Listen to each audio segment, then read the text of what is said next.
Hello बच्चा party, क्या हालचाल? सब मजे में? बच्चों, मैं आपका एके और लेके आया हूँ एक बेहतरीन सा सीरीज। बच्चों, ये क्लास 10 का चैप्टर का कुछ डिस्कशन करेंगे क्योंकि कक्षा 10 का जो एग्ज़ाम है वो काफ़ी करीब आ चुका है। और बच्चों, ये जो जैव प्रक्रम जो चैप्टर है क्लास 10 का विज्ञान का एक चैप्टर है, क्योंकि होता है कि 100 मार्क्स का जो नंबर होते हैं पूरे साइंस में, जिसमें से ज़्यादा जो वेटेज होता है वो बायोलॉजी का होता है। और बायोलॉजी का भी जो सबसे महत्वपूर्ण चैप्टर और सबसे बड़ा कह सकते हैं वो है हमारा जैव प्रक्रम। तो बच्चों, अभी तो स्टार्टअप है, तो धीरे धीरे क्या करेंगे, इस चैप्टर को इलेबोरेट करेंगे videos by videos, lecture by lecture. तो आज हम लोग पढ़ेंगे जैव प्रक्रम क्या होता है और जैव प्रक्रम का क्या प्रकार होता है, इसके आगे के अंदर की चीज़ों को हम लोग जानेंगे। तो बच्चों, आज हम लोग पढ़ेंगे जैव प्रक्रम। तो सबसे पहले जैव प्रक्रम नाम से भी बहुत, जैसे विज्ञान में कुछ ऐसा होता है कि अगर आपको परिभाषा समझ में नहीं आ रहा है तो क्या करना है, चीजों को तोड़ना शुरू कर देना, वर्ड को तोड़ना शुरू करना है, उसका शब्द का जो अर्थ है वो आपके सामने निकल के आएगा। तो जैसे अभी जैव प्रक्रम, जैव मीन्स जीव और प्रक्रम मीन्स प्रक्रिया, जीवों के द्वारा किया गया प्रक्रिया।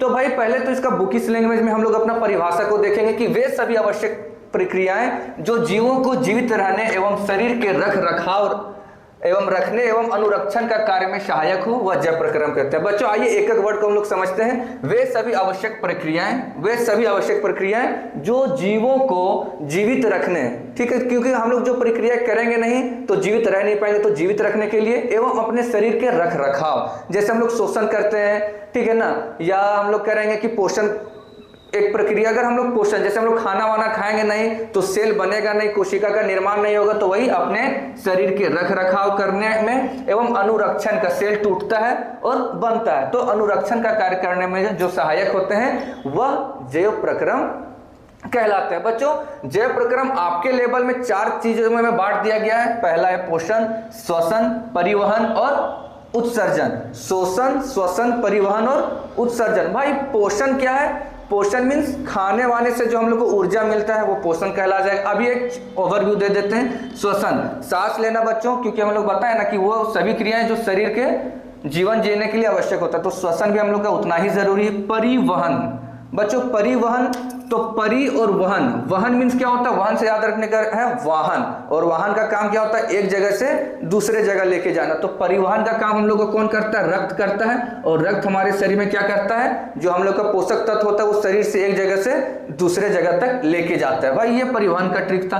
और उत्सर्जन, उत्सर्जन का मतलब होता है कोई भी वेस्ट प्रोडक्ट मीन्स उपापचय पदार्थ को हमारे शरीर से बाहर निकालना, उत्सर्जन कहलाता है। तो बच्चों ये था ओवरव्यू। आइए हम लोग एक एक टॉपिक को अंदर से हम लोग जानने का कोशिश करेंगे। पहला टॉपिक पोषण।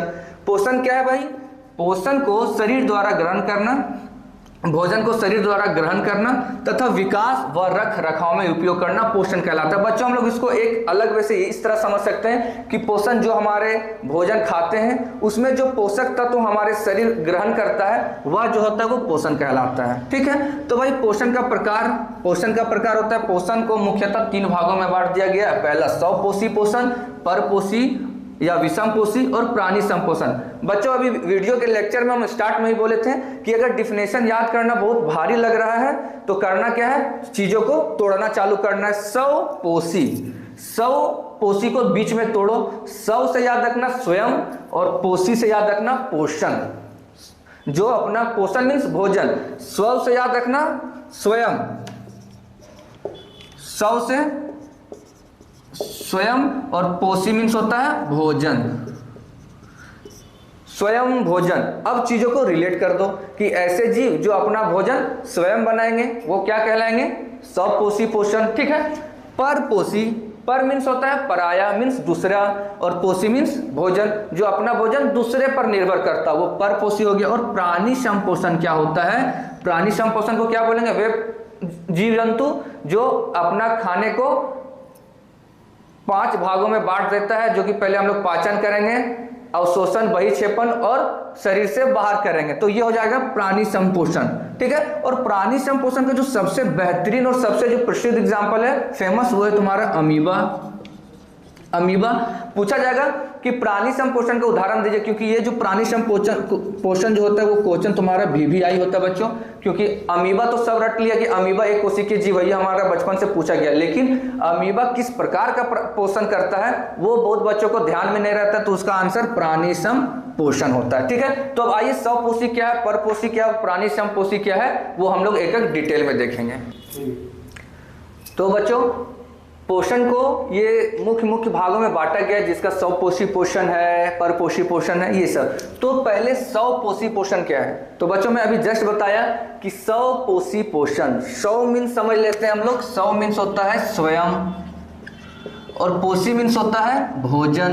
जो ऐसे जीव जो अपना भोजन स्वयं बनाएंगे वो क्या कहलाएंगे, स्वपोषी पोषण। तो लिखा है ऐसे जीव जो अपना भोजन स्वयं बनाते हैं उन्हें स्वपोषी पोषण कहते हैं। एकदम इजी है, डिफिनेशन को रटने की कोई जरूरत नहीं है, वर्ड को तोड़ो, डिफिनेशन का जो अर्थ है वो आपके सामने आ जाएगा। तो ऐसे जीव जो अपना भोजन स्वयं बनाते हैं वो स्वपोषी पोषण कहलाते हैं, जैसे हरे पेड़ पौधे एवं कुछ जीवाणु।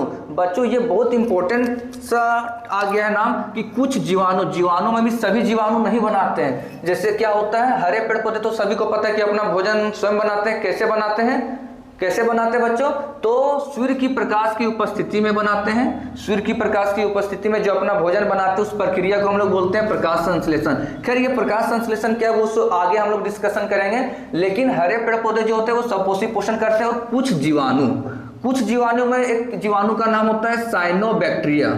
ठीक है बच्चों, साइनोबैक्टीरिया जो होता है वो अपना भोजन जो होता है वो सनलाइट की उपस्थिति में बनाता है, जो कहाँ पाए जाते हैं, समुद्र वगैरह जो जल होते हैं उसके नीचे पाए जाते हैं। खैर अब आते हैं भाई परपोषी पोषण या विषम पोषी पोषण। परपोषी पोषण और विषम पोषी पोषण दोनों एक ही नाम है।